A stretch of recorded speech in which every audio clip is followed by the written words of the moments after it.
iPhone ahanba amsu leireba Enaopida Surprise am big we shalo tang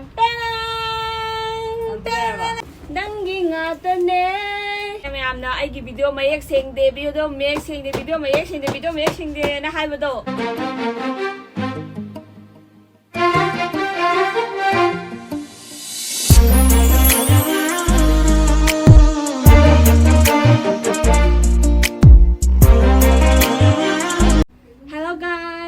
Welcome back to my channel. Mayam aido kano na mayam jina thanbari saka jile udra si lagai thandana ado mayam ngasi gi video se aina big balance day da lai gi pochai ngatane ado mayam sida phone se yawe aido phone ahanba amsu laire bako ado kari phone no yam hong na lai bako hana big balance day da lai hobane ado kari phone no kamai mai ta phone no su mayam do ulakke phone si laire sila urba phone sila laire bako ado ulakke ado mayam video se hawjungai da Enaopida surprise am bige bako ado hana mangon da surprise uragi pirage ado ko pulap mamaina pulap hamina ge bako Chanambi how karam hagala नंगी नुंगाई worry में ले रहा नहीं जाता तड़प ही ऐसी है ना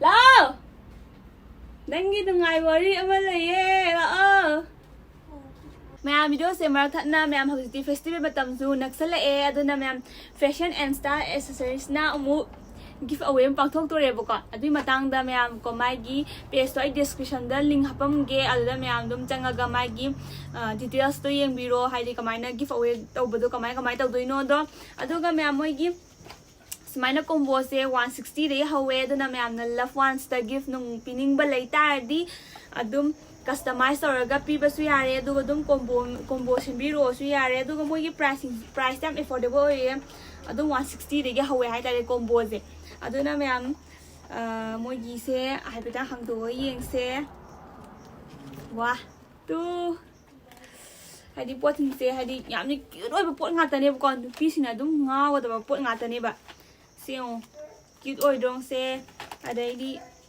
नाचोम Sumana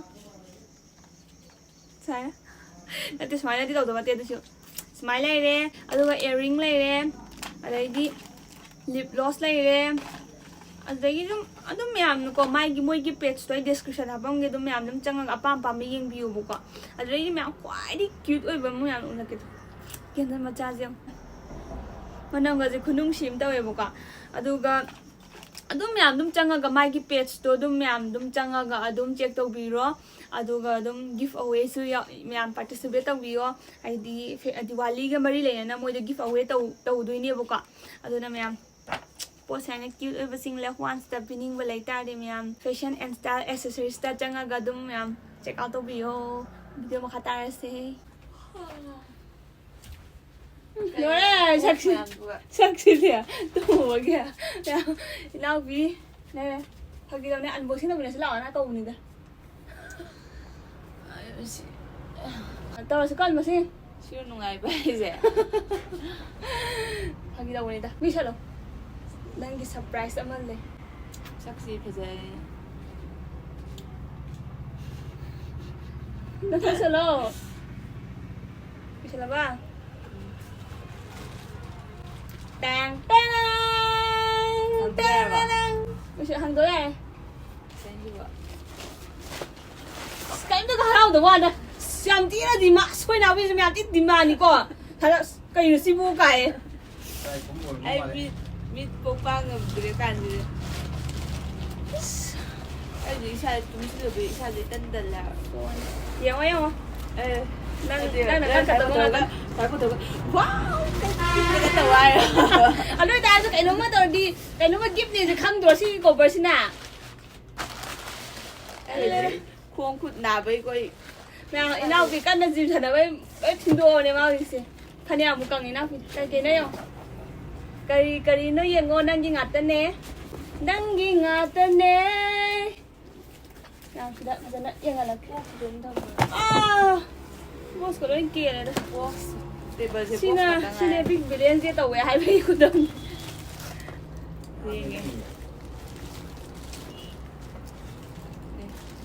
Kainunin Ah, but the kind of lip gloss.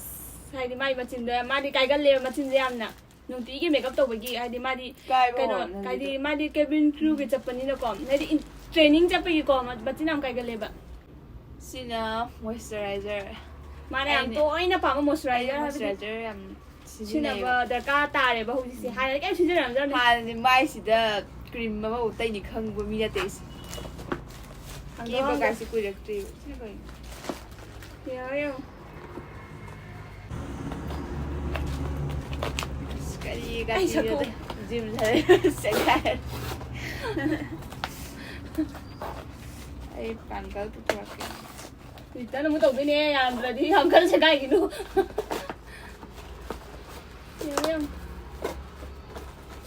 Ya segar itu ni. Wah. Ji.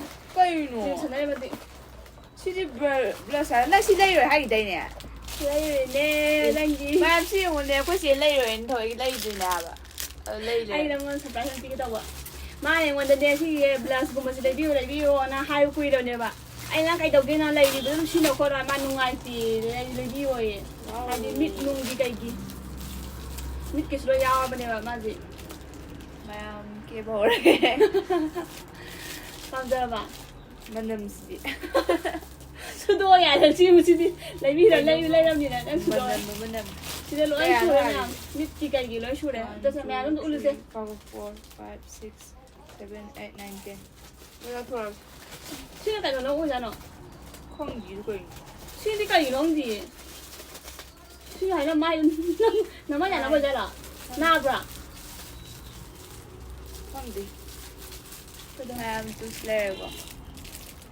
Kaya dah lagi ay may ang price so ay yun na kana no hapa gay hudi price tum ka khang dre. Polo. Nanti. Ako ba no polo may am si kay no. Wow, ko siya nabi ke makeup tong na ba brush. Macam kau sini lagi saya am pam jaya, thamoi nak kau dah jaya.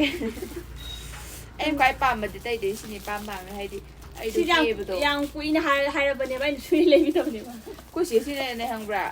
Sini lagi pot tu sini lagi bos. Ano wo lagi da ba dugi. Ay di ba na brush ka sina de ba.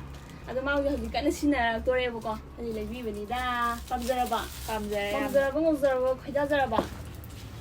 Okay, sini kay ma'am sini kay no ay khang dre. Itu ni apa? Suba. Si episode. Ado si episode ay na ma'am ay sina re bo si episode. Bot ki episode ne ba ko. Adum offer da lupa kya no chahum la changa pi ba earpiece ne offer da chahum lagam lo ne ba ado si yam phatti ne yam su lei ro no sim di sina ne am sina face wash ne ba ko the rice water gi si the rice water gi face wash ne ai do lupa kya da lek pa no loi kaw gre Sina sunscreen na sagi moisturizer. sina sunscreen ne mai di ina pi di lei ba ne sunscreen Ay tungan na lay. Kina ay na dum yang pan sina ba ecological gi sina gi body lotion Ay malaw. malang kunung sina like tre ma'am si phone ne si last da ma'am kaya age ko ay na dra pasal mi wale na Kano? Oh, lipstick lo ah. nang pam da su Ma, lipstick ko ile ni. ay na khale pasal mi wale na Ada. ma'am si da mask ki lipstick ne mana pam da sang wa da lipstick tu yaw da sang on ta Lipstick saya kage. mana am pam da ban machu ki lipstick ne ko ay na kai no wale di khale ba ina ha pa so ra bra na Saya udah lah na. ya pasal su da Dos, nasa kita mga thole nga side gi kano mal. Ay ke malle bayang. Hai man no makeup thole nga si ma yum budi lei bai ni. Lang ki de ma training cha pa gi ke da da bai ki ra ga dum video nam thok pa ne ba ma ya ki ngai da du gi ba. Nong pak sai. Ay sakse. Kaya tahu kita hanggai dari size main kak penina. Size main lah mina. Mina ay pisum jam yak mal sang hidup. Ma pisum sang de ma ma pisum de sumang de ba. Ma gi natural pisum de ba. Ay pisum je yung tu. Natural pisum Sang itu. ꯃꯌꯥꯝꯅ ꯁꯪꯉꯦꯅ ꯍꯥꯏ ꯑꯩ ꯄꯤꯁꯨꯝ ꯁꯪ ꯑꯩꯈꯣꯏ ꯆꯤꯅꯥꯎꯗꯤ natural ꯄꯤꯁꯨꯝ ꯉꯥꯛꯇꯅꯦ ꯑꯗꯣ ꯀꯩꯅꯣꯅꯁꯨ ꯍꯥꯏꯗꯤꯅꯦ ꯑꯩꯈꯣꯏꯒꯤ ꯀꯣꯂꯦꯖꯀꯤ ꯃꯤ ꯀꯩꯅꯣ ꯑꯗꯨꯅꯁꯨ ꯅꯪ ꯄꯤꯁꯨꯝꯗꯨ ꯁꯪꯕ ꯅꯠꯇꯕ꯭ꯔꯣꯅ ꯍꯥꯏ ꯑꯩ ꯄꯤꯁꯨꯝ ꯁꯪꯕ ꯍꯩꯇꯦꯕ ꯑꯩ ꯄꯤꯁꯨꯝ ꯁꯪꯕ ꯀꯦꯕ ꯀꯥꯏꯁꯦ ꯍꯩꯕ ꯀꯨꯏꯗ꯭ꯔꯤꯗ ꯑꯗꯨꯅꯤ ꯃꯌꯥꯝ ꯁꯤꯁꯦ ꯃꯌꯥꯝꯅ ꯑꯩꯒꯤ ꯚꯤꯗꯤꯑꯣ ꯃꯌꯦꯛ ꯁꯦꯡꯗꯦ ꯚꯤꯗꯤꯑꯣ ꯃꯌꯦꯛ ꯁꯦꯡꯗꯦ ꯚꯤꯗꯤꯑꯣ ꯃꯌꯦꯛ ꯁꯦꯡꯗꯦꯅ ꯍꯥꯏꯕꯗꯣ ꯑꯗꯨꯒꯤꯗꯃꯛꯇ ꯂꯩꯖꯕꯅꯦ ꯑꯩꯈꯣꯏꯒꯤ ꯌꯨꯝ ꯑꯩꯒꯤ ꯀꯥꯒꯤ ꯃꯩꯉꯥꯟꯁꯦ ꯀꯩꯁꯨ ꯚꯤꯗꯤꯑꯣꯗ ꯃꯌꯦꯛ ꯀꯌꯥ ꯁꯦꯡꯕ ꯑꯣꯏꯗꯦꯕꯀꯣ ꯃꯩꯉꯥꯟꯁꯦ ꯍꯥꯏꯗꯤ ꯕꯜꯕꯁꯦ ꯑꯆꯧꯕ ꯕꯜꯕꯇꯤ ꯊꯥꯜꯂꯤꯅꯦ ꯑꯗꯨꯏꯁꯨ ꯐꯣꯟꯁꯤꯒꯤ ꯑꯩ ꯈꯪꯗꯦ ꯃꯩꯉꯥꯟꯁꯦ ꯑꯩꯈꯣꯏꯗ ꯃꯌꯦꯛ ꯌꯥꯝ ꯁꯦꯡꯗꯕꯗꯣ ꯑꯣꯏꯌꯦꯕꯀꯣ ꯑꯗꯨꯒꯤ ꯔꯤꯡ ꯂꯥꯏꯠ ꯂꯩꯕꯅꯦ ꯁꯤꯗꯤ ꯄꯩꯁꯥ ꯈꯪꯉꯦ ꯑꯣꯐꯔꯗ 1,120 ꯂꯧꯕꯅꯦꯕꯀꯣ ꯁꯤꯁꯦ ꯑꯣꯐꯔꯗ 1,120 ꯂꯧꯕꯅꯦ ꯑꯗꯣ ꯃꯌꯥꯝꯒ ꯑꯗꯨꯝ ꯑꯟꯕꯣꯛꯁꯤꯡ ꯇꯧꯔꯛꯀꯦ sida moina sida GM su pideko Stelo do. ane ado ma'am ko si haina bo sam di de koi di pot am online de lawba hai base delivery gi mi na su ko pot soi ba da ba yenge ba adu gi ne sida le kain chi wa sai te da ma'am smai oh haina smai toroga ring light hana ne wa oh asina ai gi kano ne serum ma'am ai si na koi gi kano na ko ai gi skin gi doctor na suggest tauba serum ne ba ko ado ma'am su skin dum like dana haidi uring gumba thang ba daga mai am dull oibado kitang brightening bright ka tawning ali si serum sino ba ko adum kitang wi tang bane ado mai gi price e dum 600 dum oy bane ba ko 589 oy bane dum offer da dum 50 500 ai phang bane ba phone do le me ado si le ko ma'am ring light ki wow pizza ga madro ne box pizza sa hoga do mandra ma'am si le ma'am ring light yam kana chaw bo dilai de su dum ya ni usina ko medium ne yam di ko sa te am chaw sa te ado si dum ya ni ai gi di ado si ring light le de bu than ba do adum namak pa ya namak ke yam si je kai na te da kai no ne yam si je ai gi kai no ne ba kai hai da re cây nó hay đi xe pian nó sẽ cái gì hanger là tê palanco ấy nó tê pian đấy mẹ làm gì vậy anh offer đây này rupa 700 tera lấy gì này 700 smile ở đường anh tôi sẽ buy cái nó anh sẽ được post pictures smile ở đây này mẹ smile đâu đây này ai đó bằng khá là cả nó mua là cái mẹ ai là ring light này bị tụt pan ba rồi đấy smile lere wangan be yari ko ai tang neman ban aduga aigi phiron yanaba stand na silere sida phiron ke ga yan be yani dai nakan na kai ka thamninga tum thamba yani aduga ai khungku ka thamninga su na trawpa chai ka thamninga zu space na na thamba yani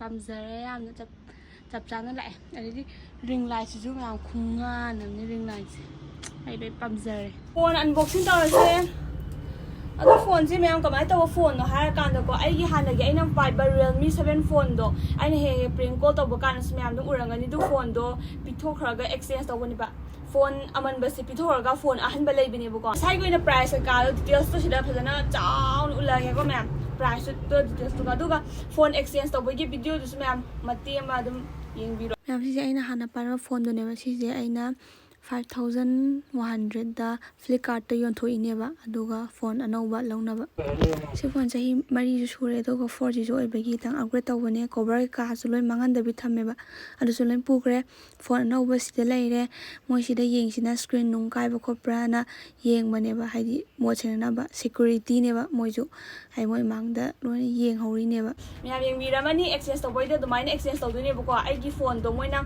ya da ba khot bra haidi aina phone da aigi phone je first class ne high green ne ba ko aina phone exchange taw bagi aina phone member kan da ai phone je kaim kai ba ko lai de khot pa lai de first class ne hai bagi aigi phone je 5,000 ga chama kanom piri e ba moina adu paisa do kaksinaraga si gi phone si lo bane ado si phone je aina lawri se only 10,000 na lo iPhone ma da pithokhraga si phone je only 10,000 da lai phone ne ba ko surprise da dum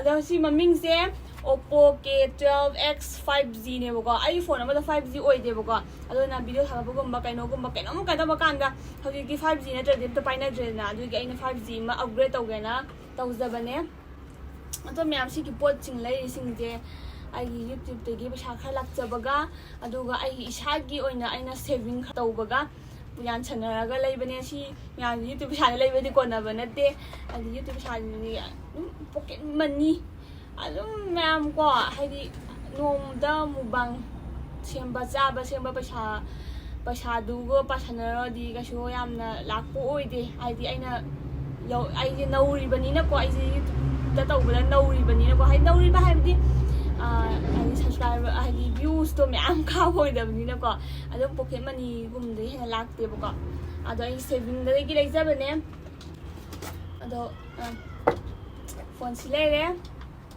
ꯑꯗꯣ ꯐꯣꯟꯁꯦ ꯃꯌꯥꯝ ꯑꯩꯅ ꯂꯣꯏꯅ ꯍꯥꯡꯗꯣꯛꯑꯒꯗꯤ ꯂꯣꯏ ꯌꯦꯡꯉꯕ ꯄꯣꯠꯅꯦ ꯑꯗꯣ ꯃꯌꯥꯝꯗ ꯑꯃꯨꯛ new ꯍꯥꯏꯗꯤ ꯃꯑꯣꯡ ꯃꯇꯧꯗꯣ ꯑꯃꯨꯛ ꯃꯥꯜꯍꯟꯒꯦꯅ ꯇꯧꯕꯅꯦ ꯐꯣꯟꯁꯦ ꯑꯩꯅ ꯑꯩꯈꯣꯏꯁꯦꯅ ꯐꯥꯛꯇꯅ ꯌꯦꯡꯗꯅ ꯑꯗꯣ ꯐꯥꯛꯇꯅ ꯌꯦꯡꯒꯗꯧꯕꯁꯨ ꯑꯣꯏꯕ ꯑꯗꯨꯒꯤꯅꯦꯕꯀꯣ ꯍꯥꯏꯗꯤ ꯐꯣꯟ ꯑꯦꯛꯁꯆꯦꯟꯖ ꯇꯧꯔꯕ ꯀꯥꯟꯗ ꯁꯤ ꯐꯣꯟꯁꯤꯁꯨ ꯁꯣꯏꯕ꯭ꯔꯥ ꯈꯣꯠꯄ꯭ꯔꯥ ꯌꯥꯕ꯭ꯔꯥ ꯈꯣꯠꯄ꯭ꯔꯥ ꯍꯥꯏꯅ ꯌꯦꯡꯒꯗꯣꯏꯅꯦꯕ ꯌꯥꯝꯅ ꯑꯣꯟꯂꯥꯏꯟꯗꯒꯤ ꯁꯨꯃꯥꯏꯅ ꯐꯣꯟꯒꯨꯝꯕ ꯀꯛꯄꯁꯦ ꯌꯥꯝꯅ ꯀꯩꯅꯣ ꯇꯧꯋꯦ ꯍꯥꯏꯗꯤ ꯌꯥꯝꯅ ꯀꯩ ꯍꯥꯏꯇꯥꯔꯦ ꯌꯥꯝꯅ ꯀꯔꯤ ꯌꯥꯝꯅ ꯀꯩꯅꯣ ꯑꯣꯏꯕ ꯌꯥꯝꯅ ꯊꯥꯖꯕ ꯑꯣꯏꯕ ꯌꯥꯝꯅ ꯄ꯭ꯔꯣꯇꯦꯛ ꯑꯣꯏꯕ ꯌꯥꯝꯅ ꯐꯦꯛ ꯑꯣꯏꯗꯦꯕꯀꯣ ꯇꯁꯦꯡꯕ ꯑꯣꯏꯌꯦꯕꯀꯣ ꯇꯁꯦꯡꯕ ꯑꯣꯏꯕꯅ ꯃꯣꯏꯅꯁꯨ ꯑꯩꯈꯣꯏꯗ ꯄꯤꯔꯛꯏꯕ ꯄꯣꯠꯇꯨꯃꯛ ꯑꯣꯏꯍꯟꯅꯤꯡꯕꯒꯤ ꯑꯣꯏꯕ꯭ꯔꯥ ꯈꯣꯠꯄ꯭ꯔꯥ ꯌꯥꯝ ꯁꯦꯀ꯭ꯌꯨꯔꯤꯇꯤ ꯋꯥꯡꯉꯦ ꯍꯥꯏꯇꯥꯔꯦ ꯌꯥꯝ ꯁꯦꯀ꯭ꯌꯨꯔꯤꯇꯤ ꯋꯥꯡꯅ ꯗꯦꯂꯤꯚꯔꯤꯅꯁꯨ ꯄꯤꯕꯤꯌꯦꯕꯀꯣ ꯃꯣꯏ ꯃꯌꯥꯝ ꯀꯤꯅꯕꯅꯦ ꯍꯥꯏꯗꯤ ꯀꯩꯅꯣꯗꯒꯤ ꯑꯗꯣ ꯑꯣꯟꯂꯥꯏꯟꯗꯒꯤ ꯀꯛꯄ ꯀꯩꯀꯩ ꯌꯥꯎꯕꯅꯣ ꯍꯥꯟꯅ ꯌꯦꯡꯁꯤ ꯃꯤ ꯐꯣꯟ ꯑꯟꯕꯣꯛꯁꯤꯡ ꯇꯧꯕꯗ ꯍꯥꯏꯅ ꯇꯧꯕꯅꯦ ꯁꯨꯃꯥꯏꯅ ꯌꯥꯎꯔꯛꯑꯦ ꯁꯨꯃꯥꯏꯅ ꯆꯦ ꯆꯥꯡ ꯌꯥꯎꯔꯛꯑꯦ ꯄꯤꯟ ꯌꯥꯎꯔꯛꯑꯦ ꯑꯗꯒꯤꯗꯤ ꯕꯦꯛ ꯀꯣꯕꯔ ꯌꯥꯎꯔꯛꯑꯦ ꯕꯦꯛ ꯀꯣꯕꯔꯁꯦ ꯌꯥꯝ ꯈꯨꯐꯕ ꯅꯠꯇꯦ ꯍꯟꯗꯛ ꯕꯦꯛ ꯀꯣꯕꯔꯒꯁꯨ ꯑꯐꯕ ꯄꯤꯕꯤꯔꯛꯑꯦ ꯆꯥꯔꯖꯔ ꯌꯥꯎꯔꯛꯑꯦ 45 ꯋꯥꯠ ꯆꯥꯔꯖꯔ ꯄꯤꯔꯛꯑꯦ ꯑꯇꯩꯗꯤ ꯄꯤꯔꯛꯇ꯭ꯔꯦꯀꯣ ꯁꯤ ꯁꯥꯏꯗ ꯊꯝꯃꯁꯦ ꯑꯩ ꯑꯟꯕꯣꯛꯁꯤꯡ ꯇꯧꯕ ꯌꯥꯝ ꯄꯥꯝꯖꯕꯗꯣ ꯐꯣꯟꯁꯦ ꯁꯨꯃꯥꯏꯅ ꯂꯩꯔꯦ ꯐꯣꯟꯁꯦ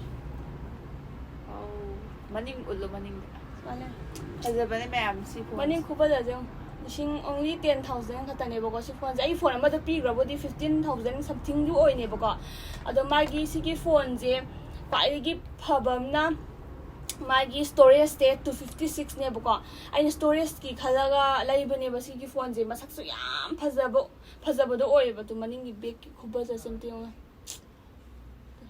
मनिंगी बैग खुबज जम कैमरा अदैदी हादि मागी स्टोरेज स्टे 256 RAM ने 8 RAM ओये दुगा कैमरा बोडी कशु यामना कन्ना फबो ओयदे हाबदि दुम एंड्रॉइड ना दुम ओयनरिबा कैमरा दुम ओयेबको अदुगा स्टोरेज याम फबा अदैदी यामना हादि पाइबला काना स्मूथ ओयबा अदमाय मसा याम नानबा पाइबला याम हेंदी ओयबा याम कन्ना लुमबसु ओयदे याम यामबना याम यामबसु ओयदे अदुम पाइबला याम हेंदी ओयबा पाइबदा हाना ग्रिप पीबदो हाना पीरगा याम नुंगाइबदो ओयबको अदैदी सी कवर हापगा याम एन राशि लैबनेबा सी फोन से आई याम थिना पामसबिदो ओयरम सी फोन से बेको हाय याम एन राशि लैबने दुना अदुनी सुमाय तौरे आइना लैबो खोपैदो याम डिटेल्स लोइना हाउख्रबनी अदुदी मैम सुमाइना शेयर तौबसे याम नुंगाइ हाइदि दुम कानाबा खरा दुम याम कानागद्रा थिन भिडियो नमगी मैम दजु कानागद्रा ना खनबगी आइना दुम share तौरपने ma'am video सादम लोइसनजरगे ma'am आइदा pot लोइनदि उल्लेबको अदुगा कैनोमा करमे सिगी body wash से करमे सी बॉडी वाश कपने 400 ml ने प्राइस 400 पीबो सिंग प्राइस दो ऑफर द लुपा चनी का कैनोम द लौबनेबा अदो सी माय मनम जे ngaw ha मनम जे नुसीबको अदुगी सी लौबने बाय बाय